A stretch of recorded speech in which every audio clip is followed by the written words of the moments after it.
کتاب اصول من الکافی جلد دوم باب تذکر الاخوان، اس میں امام علیہ السلام نے فرمایا کہ امام علیہ السلام نے ہمیں حکم دیا تزاوروا فإن فی زیارتکم ایاء لقلوبکم، تم ایک دوسروں کی زیارت کرو۔ یہ امام علیہ السلام نے اپنے شیعوں کو حکم دیا ہے، تم ایک دوسرے کی زیارت کرو جس سے تمہارے قلوب زندہ ہوں گے۔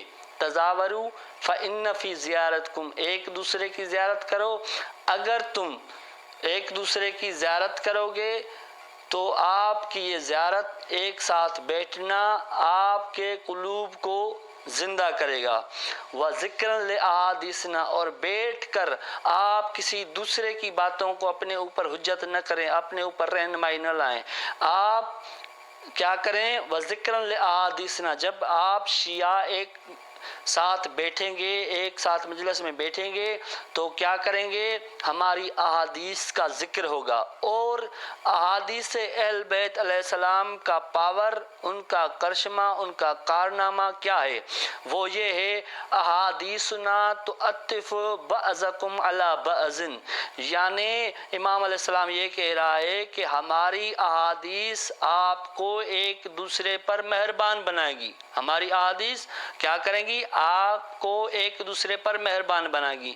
یعنی اگر ایک ساتھ بیٹھنا اور ایک دوسرے کے ساتھ مہربان ہونا ہے تو اس کا ایک ہی فارمولہ ہے کہ آپ اپنے اوپر احادیث اہل بیت علیہ السلام کو حجت بنائیں، اور اپنے مجالس میں، اپنی محفلوں میں ایک دوسرے کے ساتھ جگہ بیٹھک کرتے ہیں تو احادیث اہل بیت علیہ السلام پیش کریں۔ یہ آپ کی ایک دوسرے پر مہربان ہونے کے لیے امام علیہ السلام نے فرمایا۔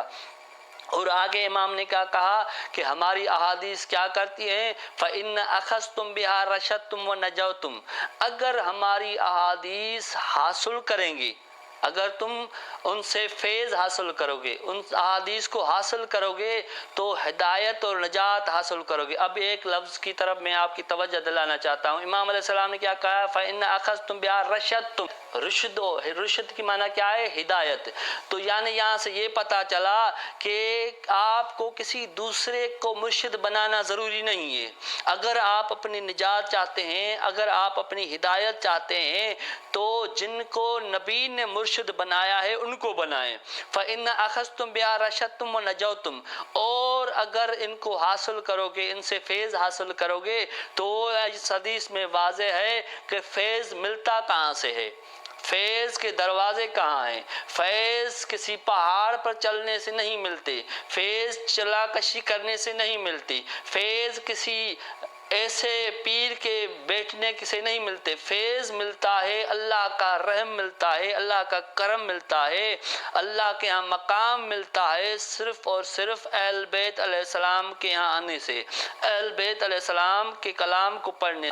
وَإِنَّ تَرَكْتُمُوهَا، اور اگر ان کو چھوڑ دو گے تو کیا ہوگا؟ زللتم و ہلکتم، گمراہ اور ہلاک ہو جاؤ گے۔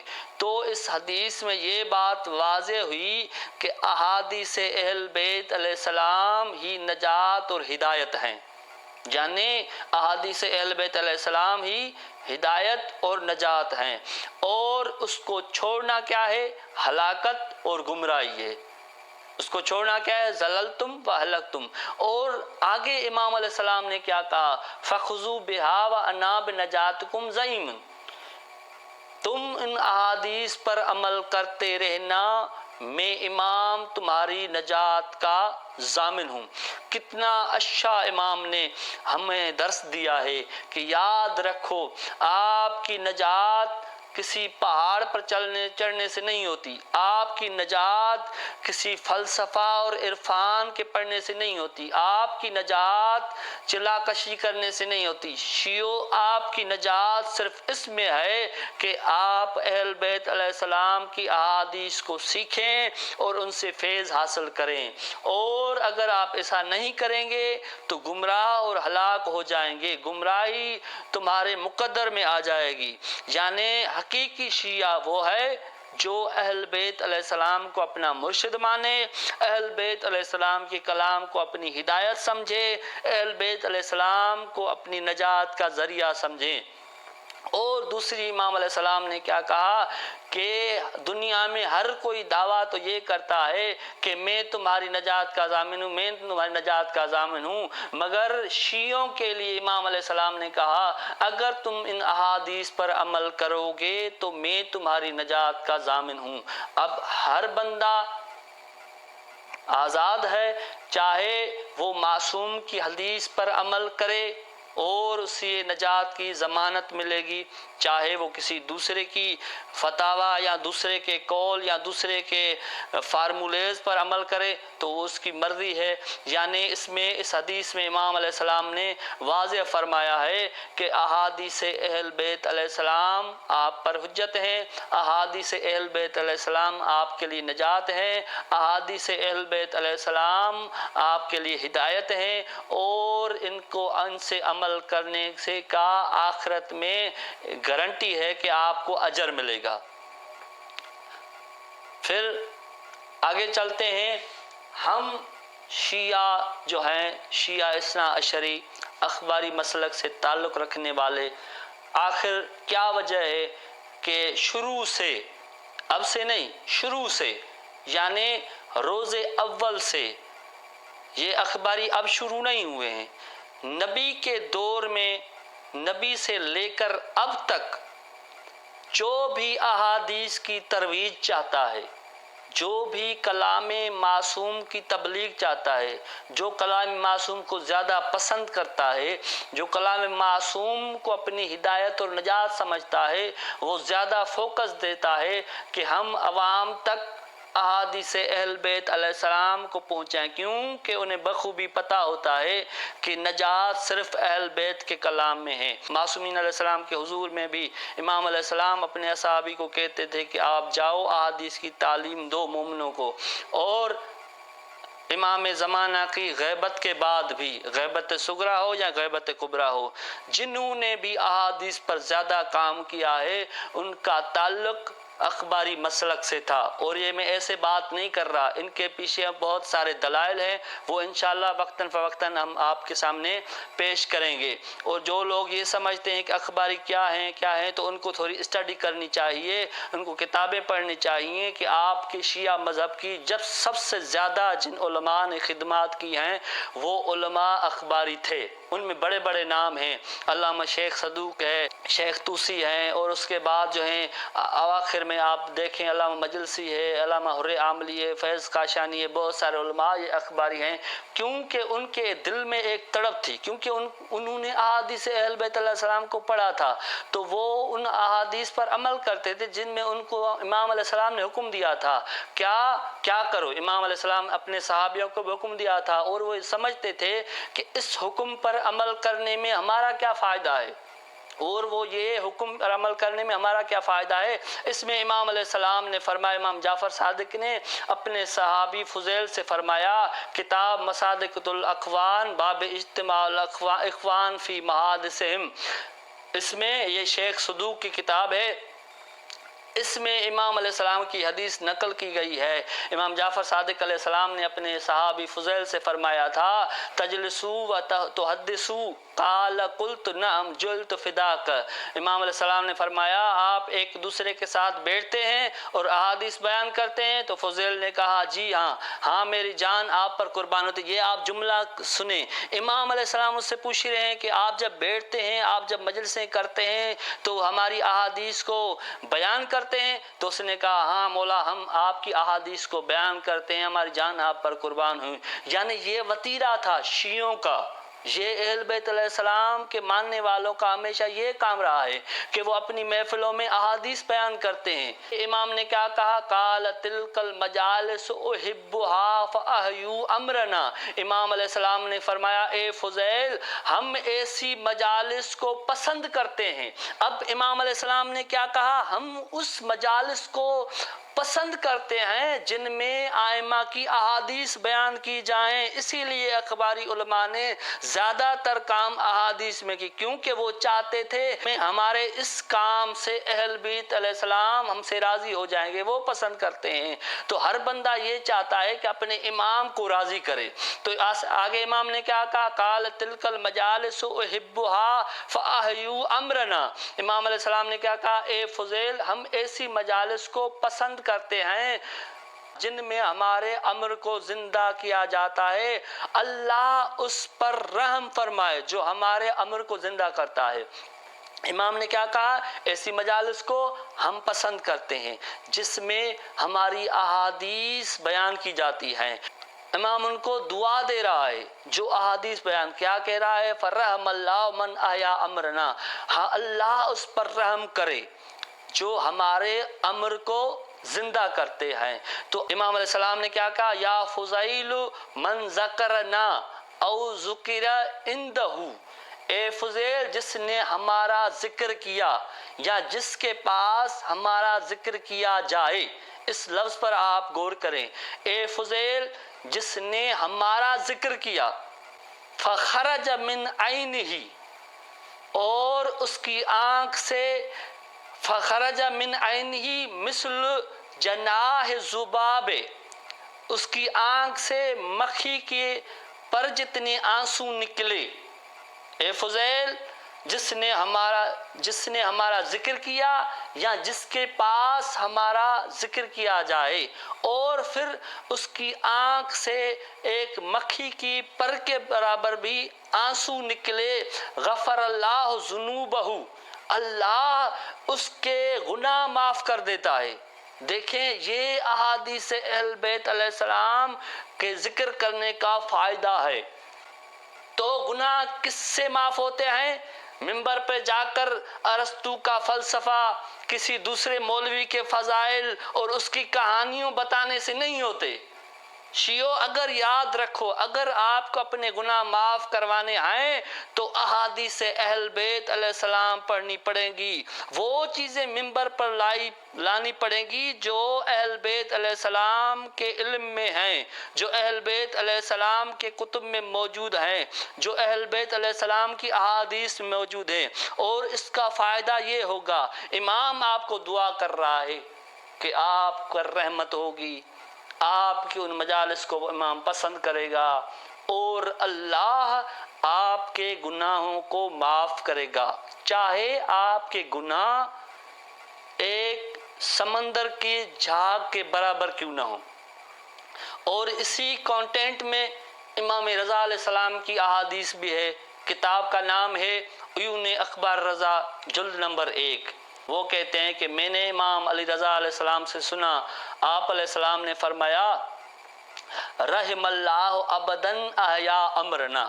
دیکھیں امام علیہ السلام کیا کہہ رہے ہیں، رحم اللہ ابداً احیا امرنا، اللہ اس بندے پر رحم کرے جو ہمارے امر کو زندہ کرتا ہے۔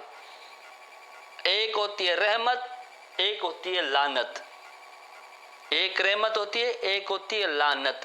تو امام رحمت کا حامل، رحمت کے لیے لائق کس کو سمجھ رہا ہے؟